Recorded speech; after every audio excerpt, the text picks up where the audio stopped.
हाम्रो जीवन भनेको एउटा लामो यात्रा हो। त्यस यात्रामा सफलता पाउन सङ्घर्ष, मेहनत, आत्मविश्वास र वफादारी जस्ता गुणहरू आफ्नो व्यवहारमा हुन आवश्यक छ। तर यी गुणहरू मानिसहरूले, किताबहरूले मात्र होइन, प्रकृतिमा रहेका जनावरहरूले पनि हामीलाई जीवनका महत्त्वपूर्ण गुणहरू सिकाउँछन्। आज म तपाईहरूलाई 4 यस्ता प्रेरणादायी जनावरहरूको बारेमा सुनाउने छु जसले हाम्रो जीवनलाई बदल्न सक्छ।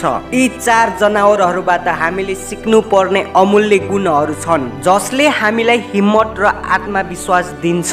एकैछिन सुन्नुहोस् त, यदि तपाईले च्यानलमा पहिलो पटक भिजिट गर्दै हुनुहुन्छ भने च्यानललाई सब्स्क्राइब गर्नुहोला र भिडियोलाई लाइक गरिदिनु होला, किनकि तपाईँ भिडियोको भित्री भागमा पुग्दै हुनुहुन्छ। हुन्छ त सुरु गरौँ ती जनावरहरूको बारेमा जसले हामीलाई जीवनमा जिउन सिकाउँछन्। ती मध्ये पहिलो जनावर हो सिंह। जङ्गलको राजा भनेर चिनिने सिंह मानसिक रूपमा निकै नै बलियो हुन्छ। सिंहमा न हात्तीको जस्तो बल हुन्छ न स्याल जस्तो चलाक हुन्छ, तर पनि उसँग शक्तिशाली जनावरहरू पनि डराउँछन्। कारण हो उसको एटिट्युड। हरेक प्राणी जन्मदैमा शक्तिशाली भएर जन्मदैन, परिस्थिति अनुसार उसले आफूलाई निखार्दै लैजान्छ। सिंहलाई शक्तिशाली र बहादुरीको रूपमा लिइन्छ। उसले कुनै पनि खतरालाई सजिलोसँग सामना गर्न सक्छ। कुनै पनि परिस्थितिमा ऊ कहिल्यै पनि डराएर पछि हट्दैन। स्थलगत प्राणीमा सबैभन्दा शक्तिशाली मानिने हात्तीलाई पनि उसले सजिलैसँग आफ्नो आहारा बनाउन सक्छ। सिंहबाट के सिक्न सकिन्छ भने, यदि हामीले जिन्दगीमा ठुला उपलब्धि हासिल गर्न चाहन्छौँ भने आत्मविश्वास राख्नुपर्छ। कुनै पनि कुरालाई हासिल गर्नको लागि बल र बुद्धि भन्दा त्यसलाई तपाईले कुन दृष्टिकोणले हेर्नुहुन्छ भन्ने कुरामा भर पर्ने गर्दछ। सिंह कहिल्यै पनि एक्लै भएर पछि हट्दैन। जस्तो सुकै हुलमा पनि उसले आफ्नो आहारा खोज्न सक्छ। हामीले पनि जीवनमा सफलता प्राप्त गर्नको लागि खतरासँग लड्न सिक्नु पर्ने हुन्छ र त्यो मानसिकता हामीले ल्याउनु पर्ने हुन्छ।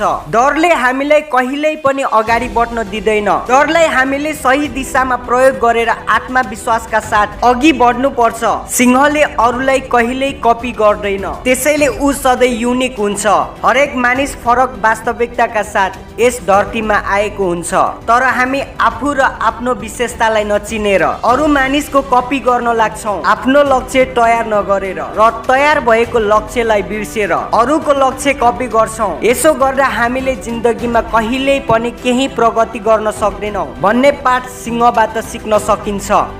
दोस्रो नम्बरमा रहेको छ चिल। चराहरूको राजा भनेर चिनिने चिल उचाइको पनि राजा हो। उसलाई आकाशसँग निकै नै प्रेम छ भन्दा पनि फरक नपर्ला। कारण हो जङ्गलमा आफ्नो आहाराको लागि मात्र आउने गर्दछ।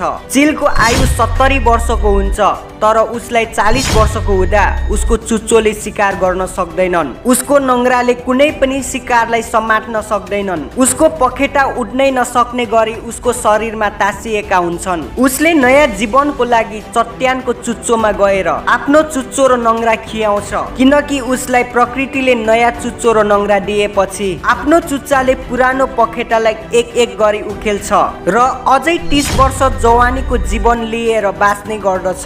चिलबाट हामीले यो सिक्न सक्छौँ कि हामी कम्फर्ट जोनबाट बाहिर निस्केर हामीले नयाँ जीवन बाँच्न सक्छौँ। चिलले कहिल्यै पनि साना चराहरूको सङ्कट गर्दैन। हामीले पनि आफ्नो लक्ष्यमा पुग्नको लागि सानो लक्ष्य भएको र लक्ष्यबाट भट्काउन खोज्नेहरूको सङ्कट कहिल्यै गर्नु हुँदैन। चिल जस्तो तुफान आए पनि त्यहाँबाट बाहिर निस्केर आकाशमा माथि माथि उडिरहेको हुन्छ। हामी पनि हाम्रा हरेक समस्याबाट बाहिर निस्केर चिलले चाहिँ आफ्नो लक्ष्य पुरा गरी माथि उठ्नु पर्छ।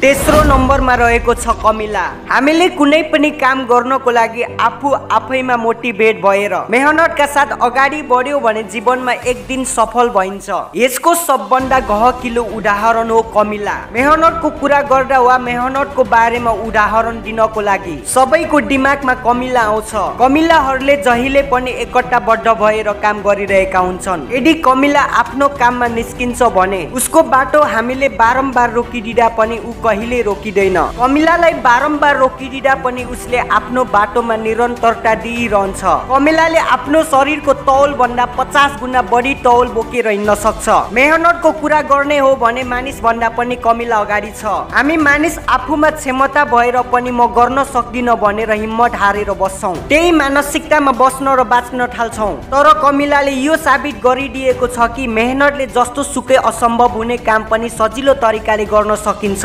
कुनै पनि कामलाई म गर्न सक्छु भनेर आत्मविश्वास र कडा मेहनतका साथ लागि पर्ने हो भने हामीले पनि हाम्रो लक्ष्यलाई हासिल गर्न सकिन्छ।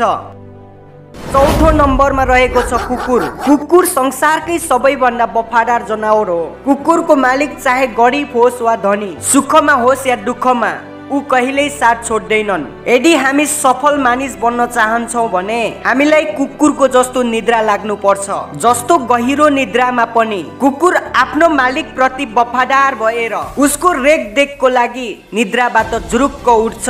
त्यसरी नै हामीले पनि आफ्नो लक्ष्य प्रति इमानदार भएर निद्रालाई त्यागेर लक्ष्य पूरा गर्नको लागि आफ्नो काममा लागि परिरहनु पर्छ। सपना निदाएर देख्ने होइन, बिउजिएर देखेको सपनालाई पूरा गर्ने हो। जब हामीले कुनै कामै नलाग्ने जनावर भनेर हेप्ने कुकुर त आफ्नो काममा वफादार इमानदार भएर लाग्छ भने हामीले पनि त्यहाँबाट केही सिकेर आजैदेखि आफ्नो लक्ष्य सपना प्रतिको लागि वफादार इमानदार भएर काम गर्नुपर्छ। जसरी कुकुरले आफ्नो परिवारलाई माया गर्न सिक्नुस् भन्ने संकेत दिन्छ, भन्नुस् त के हामीले वफादार कुकुरले जति आफ्नो परिवारलाई माया गरेको छौं? वफादार इमानदारीता, लक्ष्य प्रतिको भोग र लगनशीलता हामी भित्रको रावण र कंसलाई हटाउनको लागि हाम्रो जीवनकालमा यी 4 जनावरहरूले झकझक्याइरहनेछन्। अब निर्णय हाम्रो जीवनमा छ।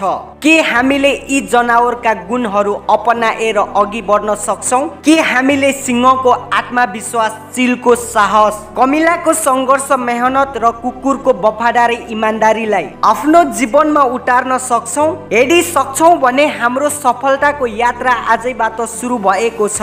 सबैभन्दा धेरै प्रेरणा तपाईँ कुन जनावरबाट पाउनुभयो? कमेन्ट बक्समा कमेन्ट लेख्नुहोस्। र यस्तै अमूल्य भिडियोबाट छुट्न चाहनुहुन्न भने च्यानललाई सब्स्क्राइब गर्नुहोला। तपाईँ र मेरो भेट अर्को नयाँ भिडियोको साथमा हुनेछ।